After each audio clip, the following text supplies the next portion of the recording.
राज्याचे उपमुख्यमंत्री एकनाथ शिंदे हे नुकतेच दिल्लीत जाऊन भाजपच्या वरिष्ठ नेत्यांना भेटले होते। एकनाथ शिंदे यांच्या या दिल्ली वारीची प्रचंड चर्चा झाली होती।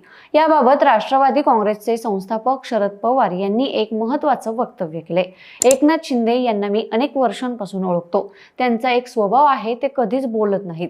त्यांची पुढची वाटचाल कशी असेल याचा अंदाज लवकरच येईल, असं शरद पवार यांनी म्हटलं होतं। शरद पवार यांच्या या वक्तव्यानंतर राजकीय वर्तुळात तर्कवितर्कांना उधाण आलं होतं। एकनाथ शिंदे हे आगामी काळात महाराष्ट्राच्या राजकारणात उलथापालथ घडवणारी भूमिका घेणार का, याची ही चर्चा रंगली आहे। शरद पवार यांच्या या वक्तव्यावर एकनाथ शिंदे यांनी रविवारी ठाण्यात प्रसार माध्यमांशी बोलताना प्रतिक्रिया दिली। शिंदे यांनी म्हटलं की शरद पवार ज्येष्ठ आणि अनुभवी नेते आहेत। आमची वाटचाल जी आहे ती बाळासाहेबांचे विचार आणि विकास यांची आहे। मी दिल्लीत कुठे गेलो होतो हे सगळ्यांना माहीत आहे।